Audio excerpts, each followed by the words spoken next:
Hi everyone. The spoilers for the fourth big box expansion Data and Destiny has been released, and while there's a lot of hullabaloo going about regarding the three neutral runners that add a completely new dimension to the game, I'm really more interested in one of the NBN cards that has been spoiled, which is Surveillance Suite. This changes the game in such a game-breaking way once it is on the board. It's a current that switches the order in which trace bidding takes place. The runner must bid before the call, and this has a lot of ramifications, a lot of which are not immediately apparent. Now, it's not that good because it can only take place during a run, which I think is a very good way, which I think that the developers have done a very good job of balancing. Nowadays, the most powerful traces in the game come from none other than operations such as Punitive Counter-Strike, Seesaws, and Mid-Seasons that occur on the corp's turns and only require one big trace by the corp. That is due to the fundamental way the trace bidding works, which makes it inequitable for the corp most of the time to pump the trace, unless it is one that outright wins them the game, as is the case when a flatline occurs against the runner. What this current does is that it basically forces you to change the way you look at all the eyes and upgrades that cause a trace during a run from now on. And that is pretty huge. While most of these tracer eyes that you see here do not cause the runner to lose the game outright if the trace fires off, they can have some particularly devastating effects. So as I said, most of these are not in the same vein as Seesaws or Mid-Seasons in that it immediately closes out the game, except for Shinobi. Now this is pretty dangerous.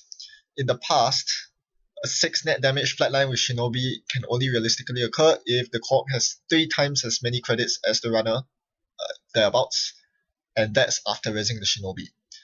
With this current out, assuming the runner cannot break the Shinobi subroutines, as long as the corp has more credits than the runner, the corp can inflict 6 net damage. Because the most optimum play for the runner when they are poorer than the corp is to let the first 2 traces fire and dump all their credits into the third trace. If the corp can then best this trace, that's 6 net damage. So yes, Shinobi is something that the runner needs to account for when making runs once this current is on the board. So that's another good thing, because this current cannot be played as an instant speed ability. It cannot be res at instant speed like an asset. Instead, it must already be on the board, so it's not unfair for the runner. They know what they're running into, they know what they have to expect, the Shinobi. But even though Shinobi is the only one that can just outright end the game, a lot of the other Tracer cards are still pretty good with this current out. Taking a very simple example, Caduceus for example. If you face check a Caduceus while this current is out and don't have any way to break the subroutines, you pretty much have to concede the 3 credits to the corp. Say you're playing a 1-link runner like Kate. Usually you would just spend 2 credits to beat the first trace because the corp doesn't pump it. But if you're forced to bid first, and you bid 1 credit or more, all the corp has to do, you need to pay at least 3 credits to get a trace 4 as the runner, assuming you have 1 link. So you pay 3 credits, and all the corp has to do is to pay 1 credit to beat your 2 credits to beat your trace and get the 3 credits back. So you're paying 2 credits and the corp will still face a net gain of 1 credit. It's not worth it for you to pump the trace at all. So yes, it definitely, like all other tracer eyes here, it forces you to re-evaluate the eyes, and most of the time this means that it's much less safe to face check eyes. You have to be prepared for whatever consequences that tracer eyes can inflict on you should you choose not to break the subroutines. Now, so the logical question goes, what eyes does this current enable the most?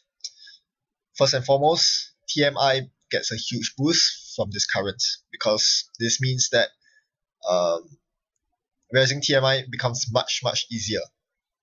If the runner bids first, as long as you're the corp and you can match the runner's credits, TMI raises. And even if you can't match their credits, you just don't pump the trace.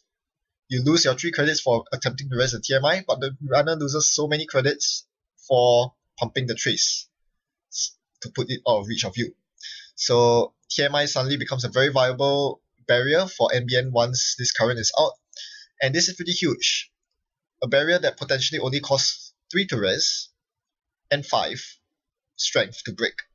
That's pretty awesome. Finally, does NBN get a taxing barrier infection? It doesn't stop there.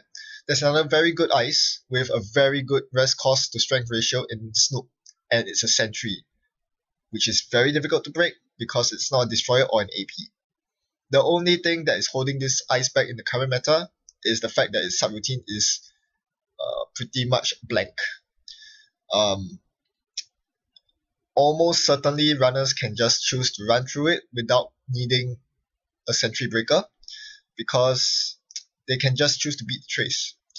It is not a trace that the corp will want to spend all their credits to pump, and it is easily matched by the runner for 3 credits or 2 if they have a link. So this is why Snoop is not often played, even though it's a very easy way to set up. I mean, it's a good way to set up a Scorcher flatline because the power counter trash a card, circumvents I've had worse, circumvents plus 3, circumvents Deus Ex.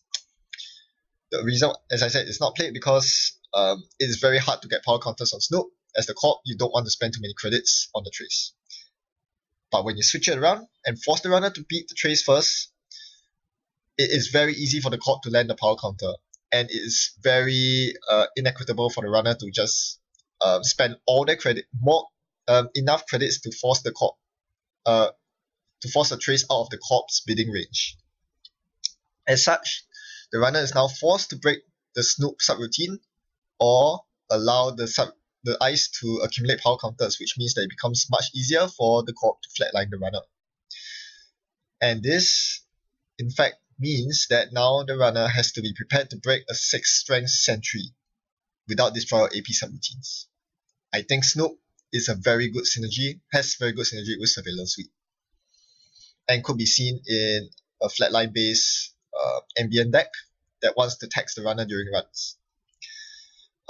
Yeah, so those are the Tracer Ice that I think will benefit the most from Surveillance Suite. Granted, all the other Ice also have their own benefits, but generally once the runner has the entire Breaker Suite out, most of these Ice are still blanked out in the sense that they can be broken, their subroutines are broken, and this doesn't fire off. But Snoop and TMI are 2 very taxing Ice that can make very good use of the Surveillance Suite. Just be careful that when playing in NBN, usually you have lots of agendas because there are not that many good 5-3 agendas in NBN. So this means that your current can easily be eroded with an agenda steal, which happens pretty often due to your high agenda density. And you don't really want to port this out of NBN since it costs 3 influence. Now there's one major shout out I need to give. I think by far the best synergy with this current is not with Ice, but with an upgrade. That's right, everyone's favorite upgrade that is so competitive, Ash. This current synergizes so well with Ash, it's unbelievable. And for a card that sees competitive play, I think this can be pretty scary. Ash means that even if the corp has less credits than the runner, say the corp has 15 credits and the runner has 20 credits when the Ash trace fires, does the runner really want to spend all 20 of their credits to ensure that they get access to the server?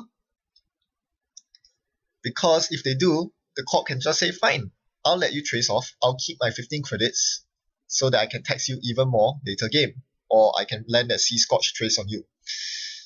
This is amazing. This is absolutely amazing.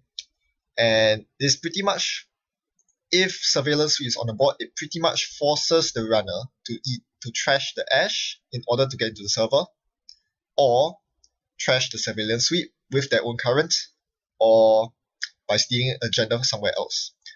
In other words, this means that if they have no way to get rid of the current itself, they have to run through the server twice, which means running through the toll booth twice, running through Little Engine twice.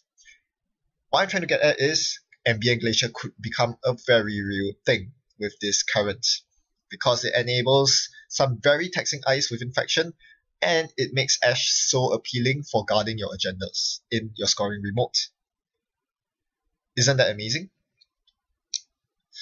Yeah. So to sum up, yeah, ambient glacier can be a very big thing with this current, and I think this could be a very powerful addition to the game. There's one more runner card I'd like to talk about that has to do with tracing, and it's none other than Disruptor, our favorite card that is so powerful because now you can reset the trace and get past this, but you still have to trace first, so you still have to spend those credits, and the clock can just match the credit. Never mind, Disruptor still sucks. Forget about it. Surveillance Sweep. Don't overlook it. It is potentially game breaking. Thanks for watching. Happy net running. Goodbye.